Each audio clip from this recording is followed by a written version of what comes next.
Olá, professores, professores coordenadores, sejam bem-vindos a mais um encontro de estudo do EMAI.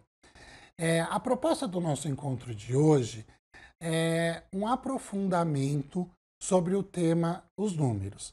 Esse aprofundamento, a ideia desse aprofundamento, ela se deu devido a esse processo de distanciamento que a gente está vivendo hoje, dessas aulas remotas e desse novo processo que virá daqui para frente, que é o processo de recuperação, tá, dessas crianças. Então, hoje, em cima desse tema números, a gente vai poder fazer algumas atividades, ter algumas sugestões de atividades e pensar um pouco nesse fundamento da matemática que é muito importante para a construção do raciocínio lógico, do letramento matemático, entre outras coisas que envolvem a matemática. Então, para contextualizar um pouco o nosso encontro, hoje discutiremos sobre o importante fundamento na matemática, os números. Isso nos leva a pensar sobre a importância que esse conhecimento ocupa no cotidiano das atividades humanas que desenvolvemos.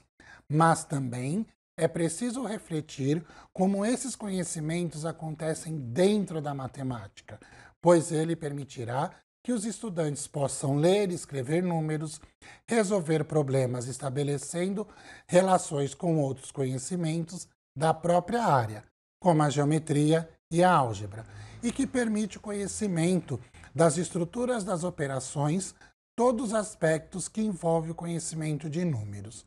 Então, nós vamos ter uma ideia geral de como esses números, esse tema, essa unidade temática que também está presente, muito presente, tanto na BNCC quanto no currículo paulista, e que essa unidade temática ela vai passar por todas as outras, a importância desse estudo para esse momento. Os nossos objetivos de hoje são refletir sobre a construção do conhecimento numérico dos estudantes ou das crianças e discutir como as atividades podem possibilitar avanços no processo de aprendizagem de números nos anos iniciais. Mas antes da gente começar a falar um pouco sobre esse tema, eu vou chamar a nossa PCNP Sueli, também dos anos iniciais, para fazer uma leitura com vocês. Tá bom? Olá, professores e professoras. Eu sou Sueli, PCNP de anos iniciais. Hoje eu venho aqui fazer uma indicação de leitura para vocês. É uma indicação do livro Nós, de Eva Furnari. Vou trazer um pouquinho aqui para vocês sobre a autora. A Eva Furnari é uma escritora de livros infantis e ilustradora brasileira. Sua obra foi agraciada com diversos prêmios, entre eles 7 prêmios Jabutis da Câmara Brasileira do Livro.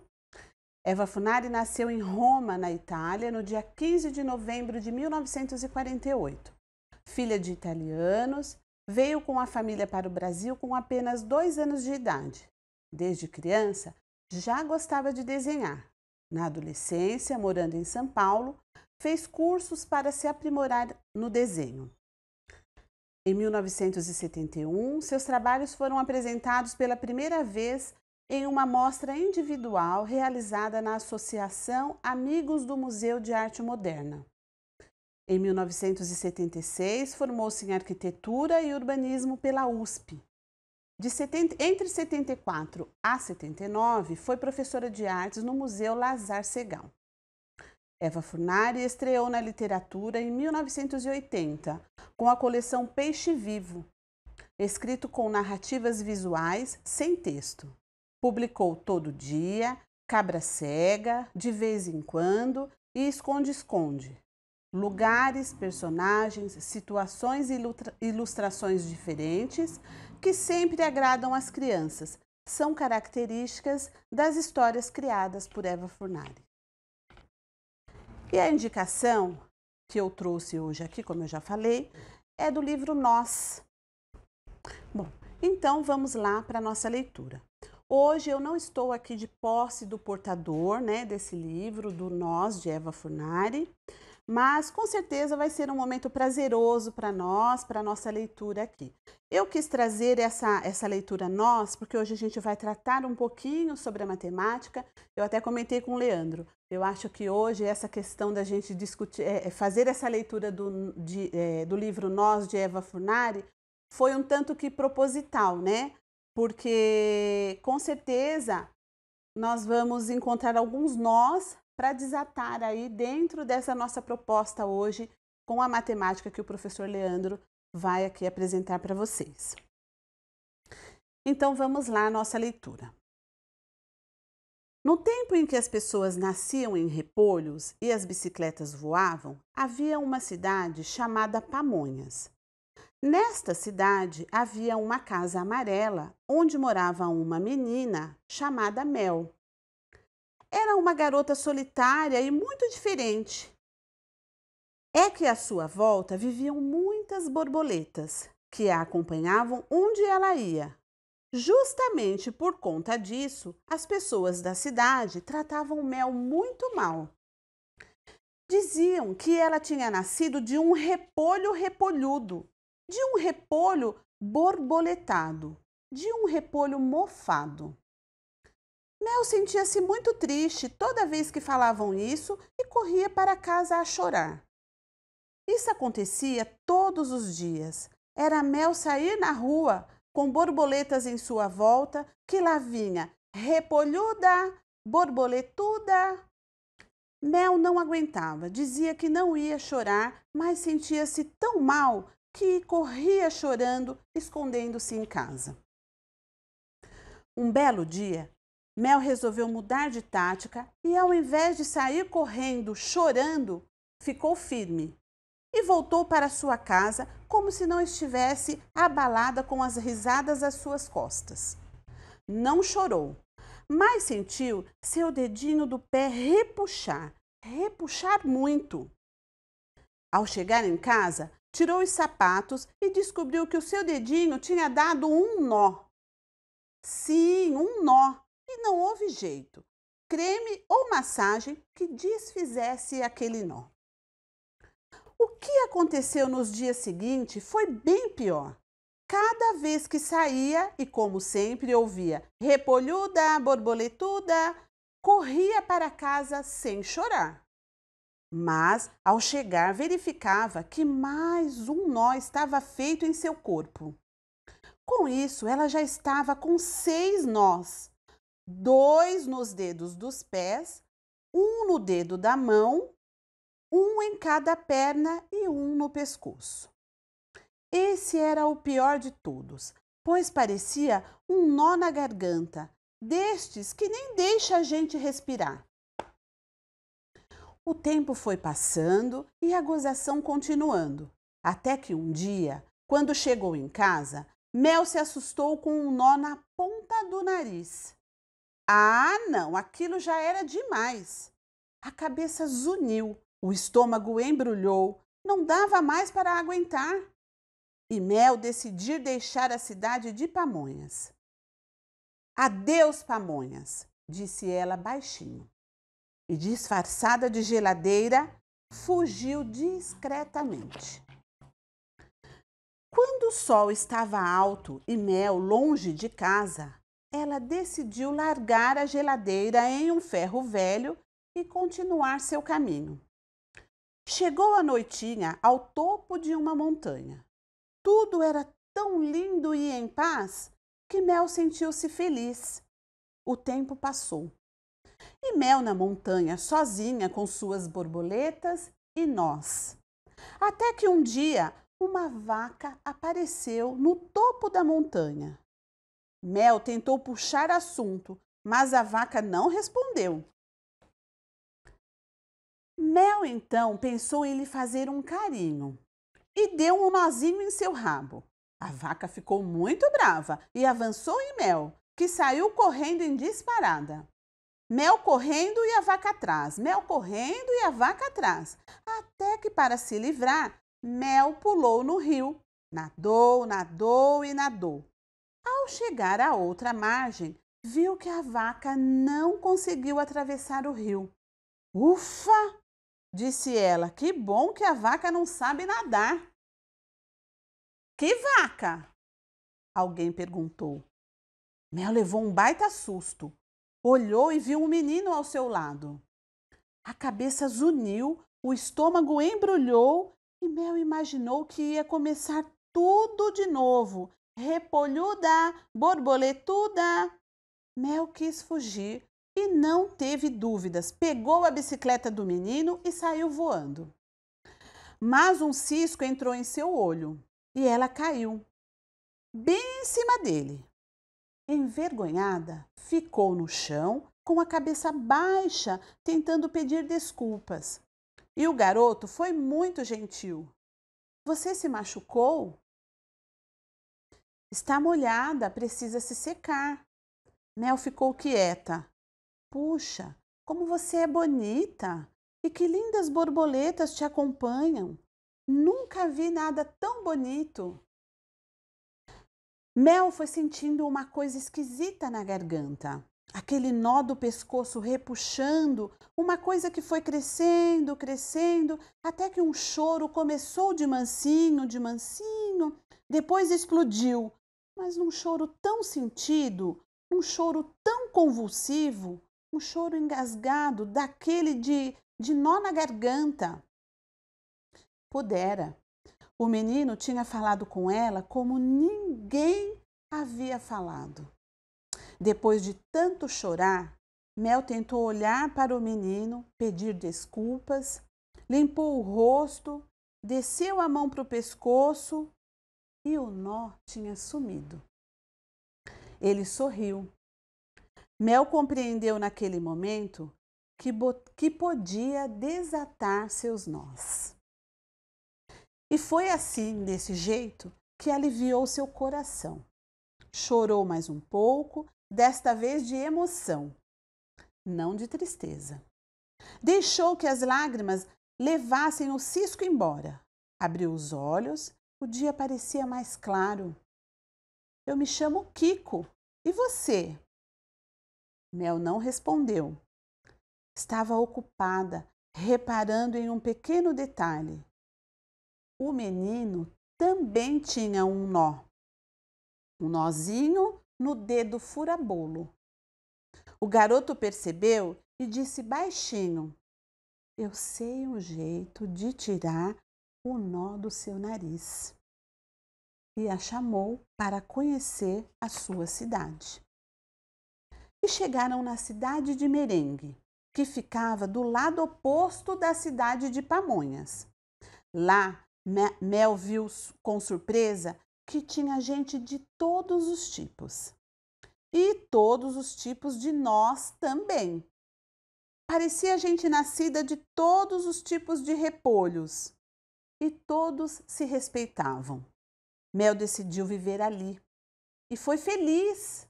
Um dia, Kiko ensinou a Mel a desatar o nó do nariz. E Mel, agradecida, dividiu com ele suas borboletas. É isso. Gostaram da leitura? Eu espero que sim, né? Uma leitura bastante agradável, põe a gente para pensar sobre muitas coisinhas, né? Sobre os nossos nós, sobre as nossas borboletas, né? E hoje nós vamos aqui pensar como é que nós vamos tratar esses nós que aparecem na matemática. Como é que nós vamos ajudar os nossos alunos a desatá-los, tá bom? É isso.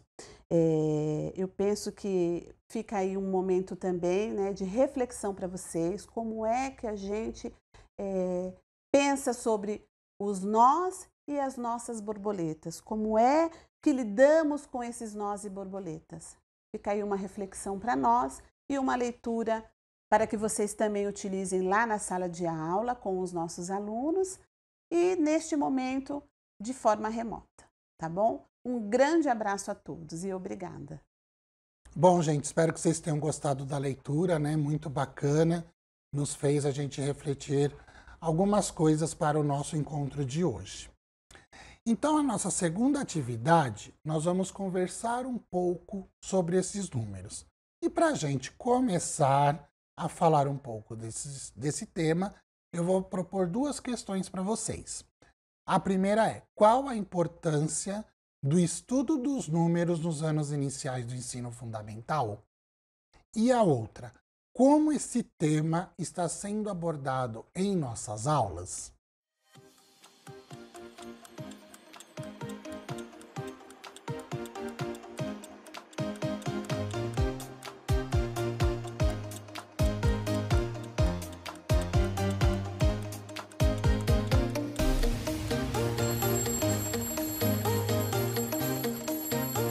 Bom, para responder a primeira pergunta, qual a importância do estudo dos números nos anos iniciais de ensino fundamental?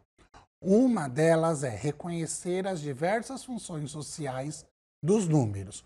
O que seriam essas funções sociais? É que o número ele está presente em tudo que a gente pode, tudo que a gente vê, principalmente para as crianças. Eles estão presentes nos números da casa, na altura deles, nos números dos sapatos, nas placas dos carros, tá? Então, olha a importância no preço dos alimentos que eles olham no mercado, no próprio dinheiro que eles conhecem.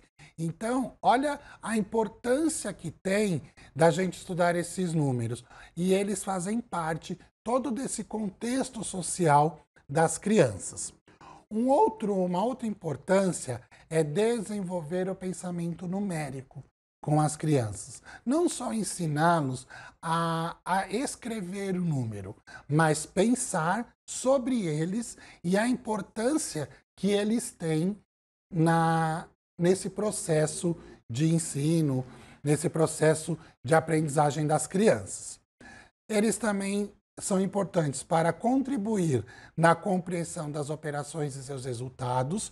Quando a gente fala dessas operações, não é só a operação de adição, subtração, multiplicação ou divisão. É nas operações algébricas, nas operações que envolvam geometria.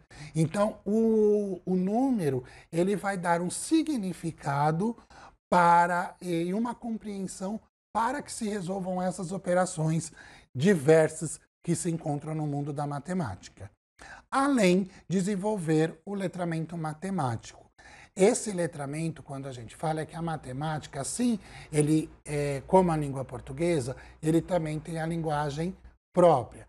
Ele faz uso do que a gente chama de língua materna, mas ele também tem alguns momentos que tem uma linguagem somente da matemática. Então, você estudar os números, estudando esses números, você consegue aprimorar e desenvolver esse letramento matemático. Tudo bem? Em relação à segunda pergunta, como esse tema está sendo abordado em nossas aulas? Eu aqui vou propor para vocês uma outra pergunta que vocês podem fazer para as crianças. Mas vamos pensar um pouco nessa pergunta. É uma pergunta muito legal para fazer eles pensarem. Para que servem os números? Vocês já pararam para pensar para que servem os números? Vamos pensar um pouquinho.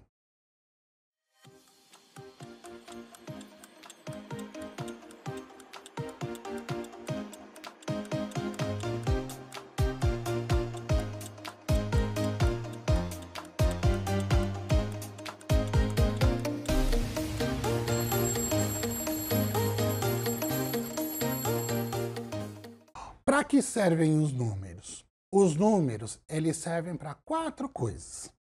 Para contar, ordenar e classificar, medir e codificar. Quando eu uso, ele serve para contar. Quando é a realização de recitação, contagem sobre contagens, quando eu vou contar objetos, né, eu dar uma quantidade de alguma coisa que eu estou contando, o resultado final de um determinado agrupamento ali de objetos que eu estou fazendo, isso é contar. E quando eu vou ordenar e classificar? Para que quando ele serve para ordenar e classificar? Um exemplo básico para as crianças é a lista de chamada. Você tem uma classificação onde cada aluno tem um número e esse número ele vai dar uma ordem na chamada, na lista de chamada das crianças, que eles também estão ordenados por ordem alfabética. Tá? E eles vão classificar ou também colocar lá primeiro, segundo, terceiro, quarto e assim por diante. Tá? E quando eu uso o número para medir? Totalmente isso na parte de geometria. Vou medir perímetro, área, volume, ângulos. Tudo que envolva a geometria, que é muito a utilidade de medir algo, o número vai me auxiliar nisso. E a outra coisa que é codificar. Qual o código que eles mais conhecem hoje? O código de barras. Todo alimento, tudo tem o seu código de barras. Né? Quando você vai numa loja, quando você vai no supermercado, que vem a caixa lá, ela pega aquela maquininha, coloca no código de barras onde ele faz a leitura e lá está o produto, o valor do produto e tudo mais. E uma outra coisa são nas senhas numéricas. Quando a gente fala de senhas numéricas, hoje em dia é usado muito as senhas com determinados número de caracteres. Tá? Mas no caso aqui, como eu estou falando de números, a partir do momento que eu uso, você está criando um código, tá? Mas no caso, tanto você vai usar as letras ou os números, você está usando um determinado código. No caso aqui, os números, a gente, para explicar melhor para as crianças, é legal você falar de senhas numéricas, que são códigos que a gente utiliza em diversos locais, né? Principalmente no cartão, no nosso cartão de crédito ou de débito, a gente geralmente usa a senha numérica, tá certo? Então, são para essas 4 coisas que os números servem, tá bom? Eu acho que é uma pergunta bem legal para a gente estar trabalhando aí com as crianças. E continuando, né, como esse tema está sendo abordado em nossas aulas, eu coloquei aqui 4, isso é abordado em muitos outros momentos, mas para o nosso encontro de hoje, nós vamos abordar o ditado de números, o quadro numérico, as fichas sobrepostas e o calendário, tá? Então, ele é lógico que o número ele é abordado em diversos conteúdos da matemática. Mas, como eu falei, para o encontro de hoje, nós vamos falar um pouco desses 4 itens para se trabalhar os números. Tudo bem, gente? Agora nós vamos para a atividade 3. Vamos aprofundar um pouco esse tema dos números. Então, para a gente aprofundar um pouco, falar um pouco sobre esses números, o primeiro passo é falar em relação à construção desse número. Ou seja, como esses números são construídos pelas crianças, tá? Então, aqui nós colocamos 3 autores para o nosso referencial, tá bom? Que é Lerner, Sadovskis e Brizuela. Então, segundo elas 3, as crianças elas podem construir o conceito de números a partir de algumas hipóteses como. Então, para se construir esses números, essas 3 autoras, elas trazem algumas hipóteses de construção, que são elas. O primeiro é quem manda, magnitude do número, o papel dos nós, na escrita, eles apoiam-se na fala, nas regularidades dos sistemas e no trabalho com as operações apoiadas no conhecimento de algumas regularidades. Então, vamos falar um pouco do primeiro, que o primeiro é quem manda. O que seria essa construção a partir da hipótese do primeiro é quem manda? São quando alunos comparam números de mesma quantidade de algarismos. Eles devem observar a posição que esses algarismos ocupam para descobrir qual é o maior ou qual o menor. Então, no exemplo aqui que eu coloquei para vocês, 81 e 18. O 81 e o 18, eles possuem os mesmos algarismos, tá? Mas o primeiro é o 8 em 81. E no segundo número, o 8 está depois.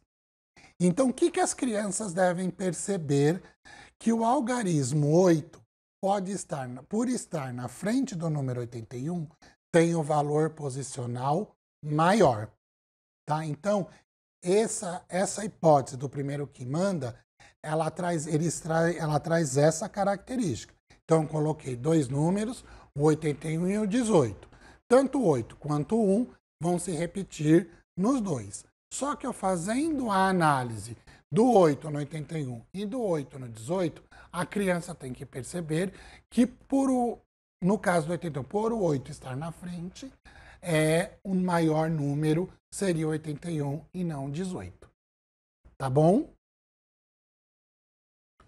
A magnitude dos números, que é uma outra hipótese, também acontece ao se comparar número, principalmente quando os números são compostos por quantidades diferentes de algarismo.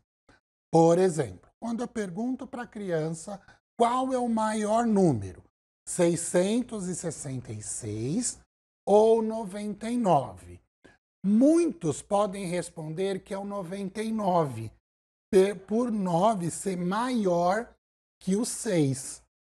Mas outros dirão que é o 666. Por quê? Porque eles têm mais algarismos do que o 99. Então, quando eu faço essa análise dessa hipótese, o que eu estou trazendo? O 99 para eles, para muitos pode ser maior, porque o 9 na cabecinha deles é maior que o 6. Eles analisam dessa maneira. Só que pode acontecer que outros alunos possam colocar o 666 pela quantidade de números e não pelo valor que ele representa.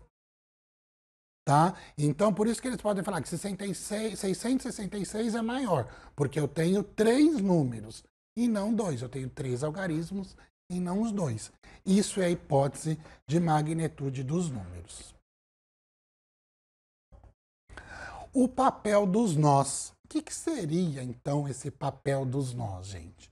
Segundo Lerner e Sadowski, mostram que a apropriação da escrita não segue a ordem da série numérica.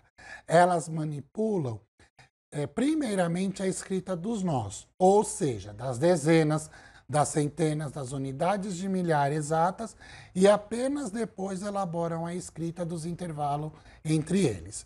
Então, o que seria esse papel dos nós?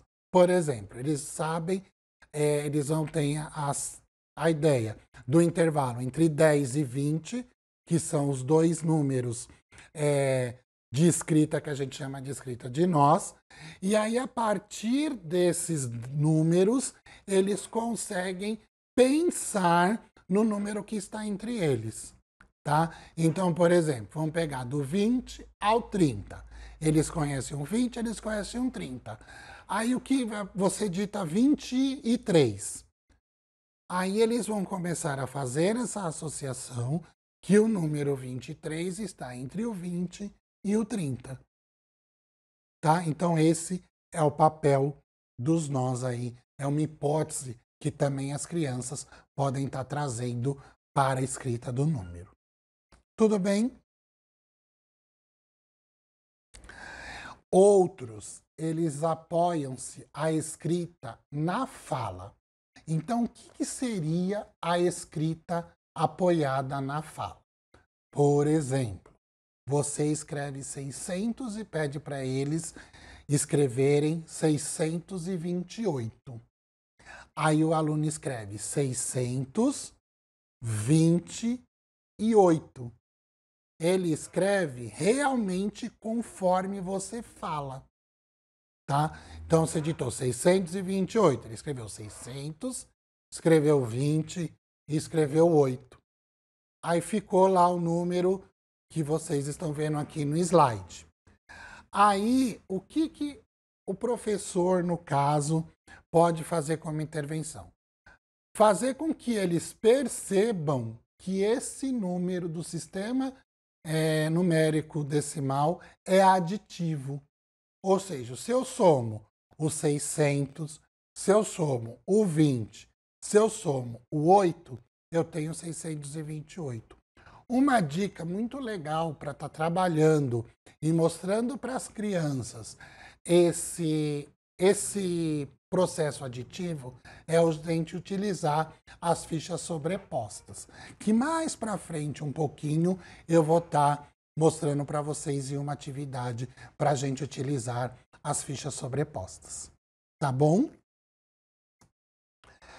E aí eles podem se apoiar nas regularidades dos sistemas. Eles percebem que tem 10 algarismos para escrita de qualquer número, ou seja, nós temos os algarismos do 0 até o 9, que ele é posicional, ou seja, cada número tem o seu lugar, certo? Que isso a gente vai ver daqui a pouco no quadro numérico que está aqui atrás de mim, tá? Que também os números são aditivos e que eles podem, em alguns momentos, também ser multiplicativos. Então, por exemplo, critérios para ordenar os números. Há 10 números que começam com 1. Há 10 números que começam com algarismos 2. Há 10 números que começam com 3. Tá? Então, essa é uma regularidade do sistema que eles também podem perceber. Que, de repente, também tem a regularidade de 2 em 2, de 3 em 3 e assim por diante. Tá? Isso é uma hipótese também que eles podem estar construindo aí diante do estudo dos números.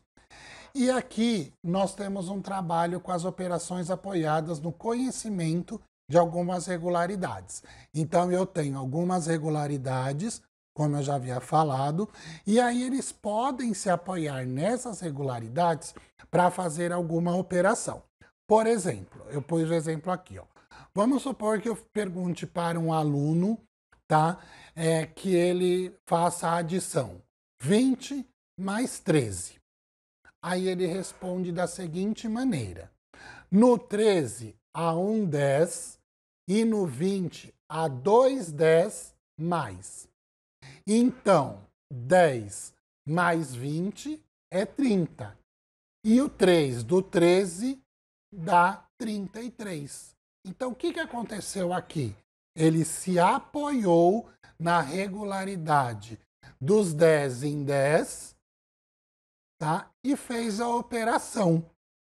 Pegou o 20 mais o 13, ele falou que tinham 2 10 no 20, um 10 no 13, que deu os 30. Como ainda faltava os 3 do 13, ele somou, deu o 33. Isso é um exemplo, gente. Acontece, as crianças podem dar outras respostas para vocês, tá? Aqui eu trouxe somente um exemplo, tá bom? Então, esses são algumas hipóteses que as crianças podem estar trazendo na hora da construção dos números. Tá bom? Bom, pessoal, agora a nossa próxima atividade é colocando a mão na massa. Eu vou apresentar para vocês algumas atividades que elas podem estar acontecendo lá com as crianças para apropriação do conceito numérico, tá bom? A primeira atividade, as primeiras atividades, a gente pode fazer atividades de comparação de números, que são atividades que permitem que os estudantes reflitam sobre a posição que cada algarismo ocupa na escrita do número, permitindo observar a relação de ordem e, consequentemente, a sequenciação dentro do sistema de numeração decimal e a leitura de números de diferentes ordens. Na escrita dos números, a leitura também é um desafio para aqueles que ainda não compreendem o funcionamento do sistema numérico decimal. Eles precisam saber qual é sua nomenclatura e que há uma sequência que se altera de 10 em 10, de 100 em 100 de unidade de milhar e unidade de milhar. Para a gente desenvolver com as crianças tanto essa leitura quanto essa comparação de números, uma, uma ferramenta muito legal e muito importante para a gente trabalhar com essas crianças é o nosso quadro numérico, que é muito conhecido por vocês. Tá bom? Então, gente, como eu falei para vocês, aqui eu tenho um quadro numérico, tá? Com o quadro numérico, a gente pode trabalhar diversas atividades para reconhecer o número com as crianças, né? Para eles se apropriarem desses números. É um material muito importante para ficar num ambiente alfabetizador, tá? Para que as crianças possam consultar a todo momento esse quadro. E uma coisa importante também, no caso desse quadro aqui, eu tenho do 0 ao 99, tá? O que é importante também a gente pensar quando a gente for fazer o quadro numérico é que o quadro ele não pare somente no 90. Quando as crianças já se apropriaram, a gente trocar esse quadro, tá? A gente começar a trabalhar com eles as casas das centenas, tá? Então esse quadro ele não deve ficar só o ano inteiro desta maneira no ambiente alfabetizador. Vocês montam o quadro junto com as crianças, elas se apropriaram, deu as atividades. Gente, vamos trocar agora esse quadro numérico, tá bom? Esse quadro aqui, que eu estou mostrando assim aqui para vocês, ele começa do 0, tá? E alguns também podem começar a partir do 1. O que é importante a gente pensar é que o que acontece? Se a gente coloca o quadro a partir do 1, o 0 só vai aparecer no 10. E aí, o que pode acontecer com as crianças? De repente, eles podem achar, quando você vai trabalhar uma outra atividade, como ditado de números, por exemplo.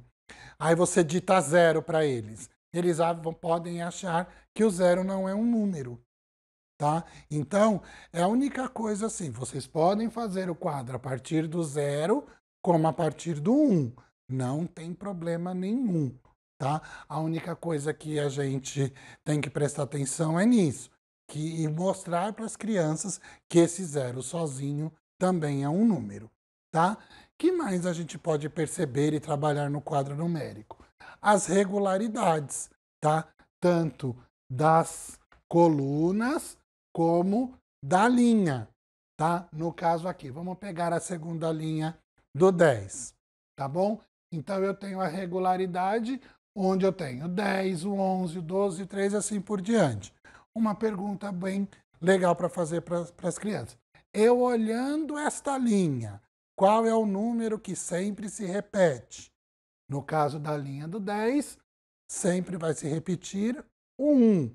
Se eu for colocar no caso da coluna do 1, ele vai se repetir, mas no caso aqui é o primeiro número que se repete. No caso da linha, no caso da coluna, é o segundo número que se repete. Aqui eu consigo também trabalhar com eles as regularidades, tá bom? Eu também posso ter regularidade de 2 em 2, de 3 em 3, de 4 em 4 e assim por diante. Aqui, ó. No caso aqui, ó. 2, 4, 6, 8, 10, 12, 14. Ou seja, cada vez que eu vou adicionando 2, tá? Eu vou tendo um novo número. Então, o que acontece? Isso, a partir daí, eu também posso trabalhar com eles o princípio multiplicativo, tá bom? No caso das diagonais, eu também tenho uma regularidade. No caso da diagonal aqui, ó, 9, 18, 27, 36, 45, 54, 72, 81 e 90. Tá? Aqui também, não só a regularidade aqui, ó, do 9, ó. Tá bom? Fora isso, a gente pode estar trabalhando outras coisas, como, de repente, vocês na hora da construção do quadro com as crianças, você pode colocar alguns números, deixar alguns números em branco, para que junto com eles possam falar qual é o número que que está faltando, tá bom? Isso também é bem importante. De repente, você só coloca os números nas laterais, deixa os números do meio faltando, para eles poderem ir completando junto com vocês, ou seja, eles participarem desta construção deste quadro, tá?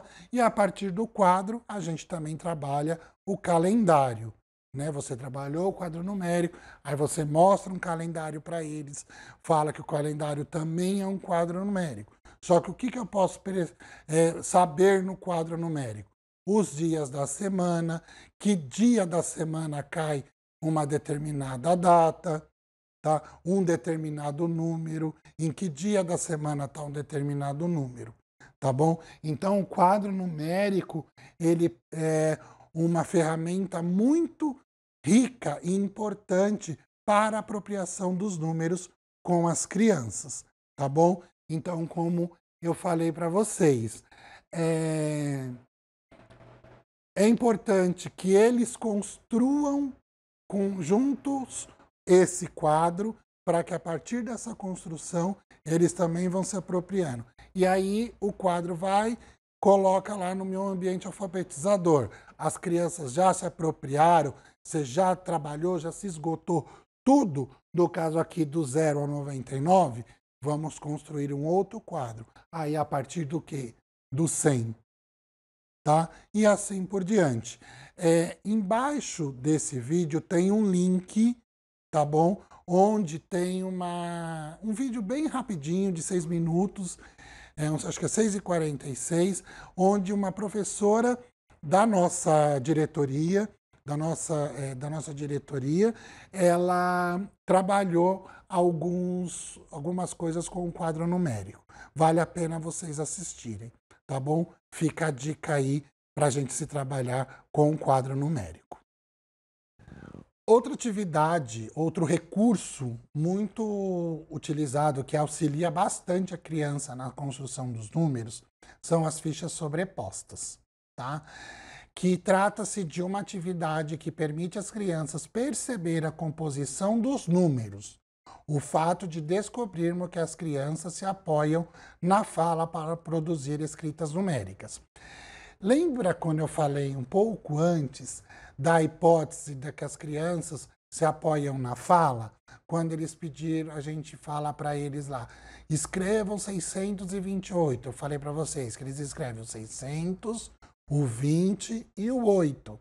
Então, para a gente arrumar essa escrita numérica das crianças, as fichas sobrepostas, elas são fundamentais e um material riquíssimo para a gente conseguir construir essa escrita numérica com as crianças, esclarecendo algumas dúvidas entre elas, tá? Eu vou mostrar agora para vocês rapidamente como que a gente pode estar trabalhando essas fichas sobrepostas. Bom, gente, então aqui, ó, estão as fichas sobrepostas, tá? Aqui eu só como exemplo, eu trouxe essas aqui, onde eu tenho a unidade, a dezena, a representação da centena e a representação do milhar, tá? Aqui nós fizemos essas cartelas com folhas de sulfite colorida mesmo, escrevemos com pincel atômico, só que para o exemplo que eu vou dar agora, eu só fiz até o 4000, tá bom? Mas aí, para trabalhar com as crianças, é bom a gente ter todos os algarismos da unidade, da dezena, da centena e do milhar, tá? Então, depende também do que vocês forem trabalhar. Lembra que de uma das hipóteses é que as crianças ficavam presas somente na fala? Então, o que acontece aqui? Essa é uma ferramenta muito boa para se trabalhar. Então, por exemplo, assim, ó, Eu vou falar para as crianças, escrevam o número 423. Aí eu tenho aqui as cartelas, tá? Então, fala assim, quais as cartelas que eu vou utilizar para escrever 423? Então, eu tenho aqui 423. Muitas crianças, deixa eu só afastar um pouquinho isso daqui para cá e colocar um pouquinho mais isso aqui no meio. Se elas escrevem desta maneira, aqui elas estão presas à escrita através da fala. Tá bom? Tá vendo? 423. Então, o que a cartela vai fazer? Quais cartelas a gente pode estar fazendo com elas? Agora, eu falo assim, então tá, vamos montar esse número 423 a partir daqui, sabendo que é a partir do princípio aditivo que eu vou escrever o número 423. Aí eu mostro para a criança, ó, 400, mais 20, mais 3. Aqui eu construí o meu número 423. Um outro exemplo, eu vou ditar o número 241. 241. Tá? Eles foram lá e escolheram aqui. Tá, então, de acordo com o que eu fiz no número anterior, vamos montar um número a partir do princípio aditivo. 200 mais 40, eu encaixo aqui, mais o 1 da unidade. Me deu o 241. Tá? Aí, um outro número, vamos colocar lá um número agora com a milhar? Então, vamos lá, 2020. 2020. É um número muito conhecido com eles. Aqui você pode perguntar, é assim? Você já viu 2020 escrito assim? Como que a gente pode escrever 2020? Ah, professor, eu vou colocar aqui, ó, assim. Olha, 2020. Ou seja, esse é um número muito conhecido por eles, porque é o número do ano que a gente está vivendo, inclusive um ano bem atípico do que a gente fez. Aí você pode falar para eles, se eu quiser escrever 2021, qual cartela que eu vou precisar? Vou precisar somente mais do 1. Onde eu coloco 2021? Aqui. Tá? Então, as cartelas, elas nos proporcionam fazer com que o aluno tire a escrita baseada somente na fala e mostre a construção desse número. Mas o que é importante a gente fazer a partir daqui? Com que eles coloquem esse número no quadro de classes e ordem que eu vou mostrar para vocês agora no próximo slide. Então, como vocês estão vendo aí nesse slide, eu tenho um quadro de usos e classes e ordens, que esse quadro ele vai permitir visualizar o valor posicional de cada uma das ordens, permitindo observar algumas regularidades do sistema numérico decimal. Então, se vocês olhem aí nesse quadro, vocês estão percebendo aí a unidade simples, que é a primeira classe, que eu tenho a unidade, a dezena e a centena. A segunda classe, que são os milhares, unidade de milhar, dezena de milhar, centena de milhar. E a dos milhões, que é a terceira classe. Essa é uma classe que, para as nossas crianças, a gente não utiliza muito, tá? Nesse momento, é importante a gente trabalhar pelo menos até a unidade de milhar, por causa do número aqui de 2020, 2021, que eles estão trabalhando, tá? Então, qual que é a importância disso? Esse quadro de ordens e classes, vocês colocarem esses números que a gente colocou agora, tudo nesse quadro de ordens e classes, para que eles visualizem onde está a unidade, a dezena, a centena e a unidade de milhar. Tá bom? Uma outra atividade muito importante e que também ajuda bastante as crianças é o ditado de números, tá? Esse é um desafio que é muito importante a gente pensar em quais números a gente vai escolher, o porquê que esses números são escolhidos, tá? Para que as crianças, a partir desse ditado, eles vão se apropriando cada vez mais dos números. Então, eu vou sugerir aqui para vocês uma lista de 20 números a serem ditados. Quais são esses números?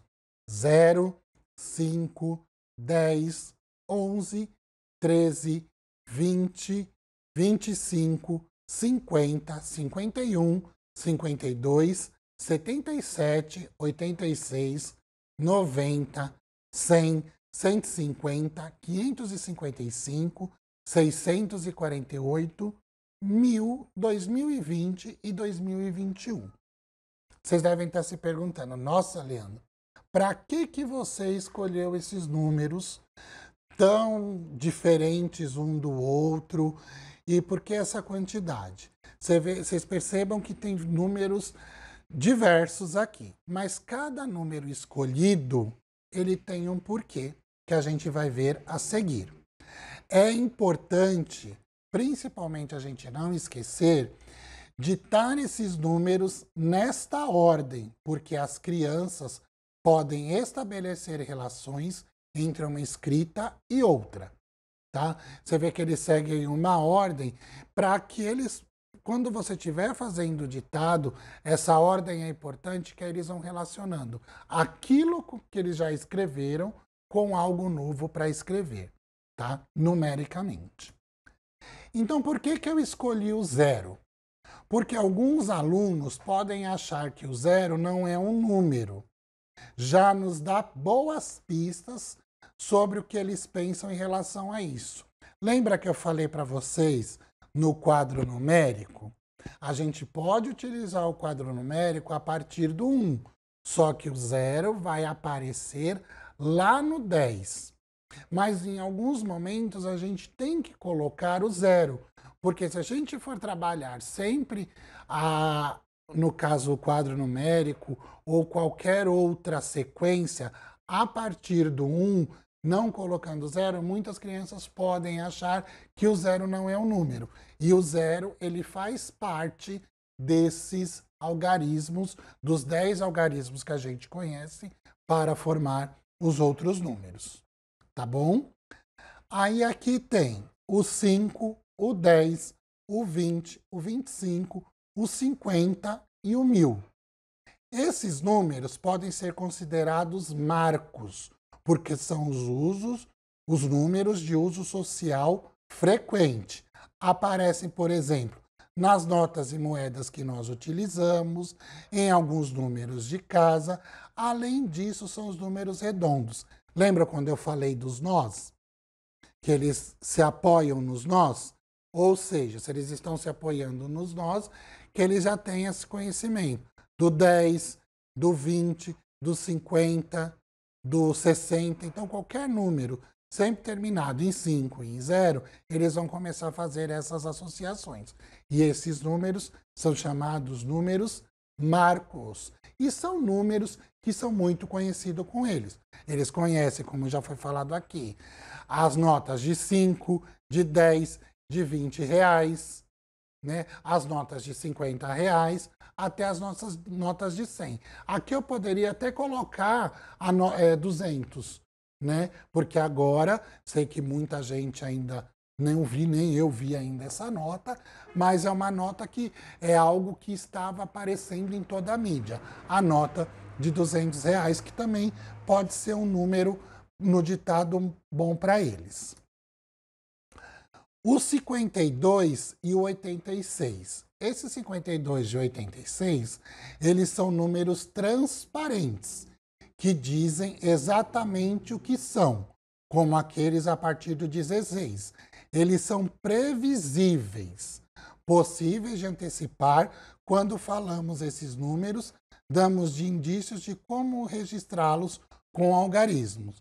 Ou seja, quando eu falo 52, eles já fazem aquela previsão. Tá, então eu posso escrever o 50 mais o 2.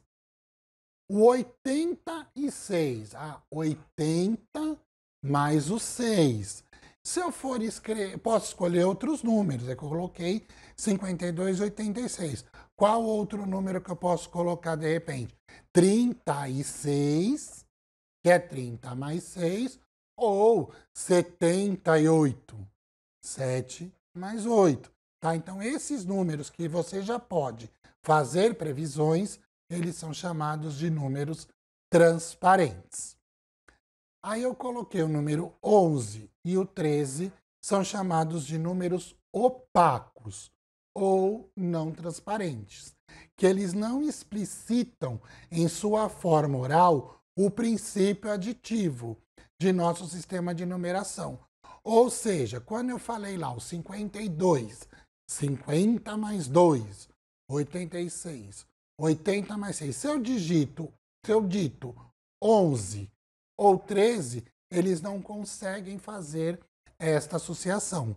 Por isso que é um número importante da gente estar ditando, porque de repente eles podem também fazer associação naquele intervalo entre 10 e o 20, tá? 77 e 555 são números que têm todos os algarismos iguais, o que pode levar alguns alunos a variar a escrita em função do valor posicional do algarismo. Tá? Então, por exemplo, 77, eles podem achar que não posso escrever apenas com 2 números. De repente, eles podem colocar 777. Né? Isso acontece também com 555. Eles não conseguem ter a visualização dessa quantidade de algarismos iguais. E isso também eles podem criar a hipótese de que essa escrita numérica não existe, né? Por ser repetido a quantidade de algarismos. O 51 e o 2020 são números familiares e de uso frequente. Por exemplo, datas, números de casas, além da presença do zero intercalado entre dois algarismos diferentes de zero. Por exemplo, 2020. Por que eu escolhi? Porque o 2020 é o ano vigente. Então, eles conhecem já o 2020 a partir do quê? Do próprio cabeçalho, quando geralmente coloca a data na lousa e tudo mais. Tá bom? Isso é um número muito já conhecido por eles por causa do ano vigente. E 51 também, que é um número que em muitos lugares, muitas ruas, a gente sempre vê esse número 51. O 52 também, gente, ele contém inversões dos algarismos de 2 números. Lembra que eu também propus o 25? O 52 é o contrário do 25. Tá? Então, a gente também trabalhar com esses tipos de número é muito importante. Por exemplo, 23 e 32 são números bons, né? Porque você tem o 2 e o 3 e o 2. Né? Você tem lá o 43 e o 34, tá bom? Então, esses números, quando a gente coloca números invertidos, também a gente consegue perceber algumas hipóteses que as crianças estão trazendo. Aí eu coloquei o número 648, que é um número composto de 3 algarismos diferentes. Isso é mais para a gente perceber mesmo como está acontecendo essa escrita de números maiores do que de casas com casas de centenas, tá? Para ver também as hipóteses que as crianças estão utilizando. E o 90, que a gente chama de dezena cheia, diferente do 20, que pode ser familiar, por existir a nota de R$ 20, como eu já havia falado para vocês, tá? Aí eu coloquei aqui o 150, que ele também pode ser um exemplo de números compostos a partir de outros já ditados, que foi o 50 e o 100, que são os 50 e o 100 são chamados de números marcos, e aí a partir do 100 mais os 50 eu consigo construir novos números, no caso, que é o 150. E o 2021, que é uma escrita nova também, que eu propus aqui, o 2021, já que eles têm o 2020, que é do ano vigente, que eles estão agora, eu estou propondo mais um 2021, que é um novo número e uma nova escrita a partir de um número que já é conhecido. Tá bom? Então, o ditado de números, quando a gente for escolher os números, a gente sempre pensa nessas dicas que eu coloquei aqui para vocês, tá? Eu coloquei esses números, mas vocês podem escolher os números que vocês quiserem. E para a gente concluir, eu gostaria de colocar uma frase aqui, uma citação da Lerner e da Sadowski, para a gente pensar um pouquinho. O conceito de números pelas crianças é construído com base tanto no desenvolvimento cognitivo quanto na interação com o ambiente social em que convivem. Destacam que a criança entende o número com base em experiências significativas.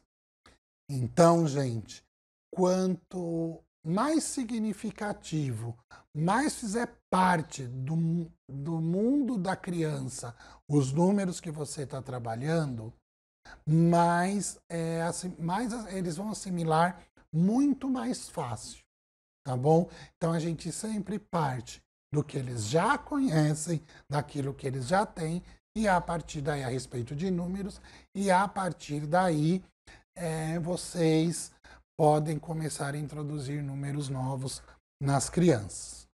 Bom, gente, esse foi o nosso ATPC. Espero que tenha contribuído com vocês para esse processo de recuperação que a gente está aí na porta, batendo aí na porta, né? Espero que tenha ajudado vocês. Aqui no canto da tela, vocês também vão ter um QR Code para avaliação da nossa TPC de hoje. Se gostou, curta, ajude o nosso canal também a crescer, tá bom?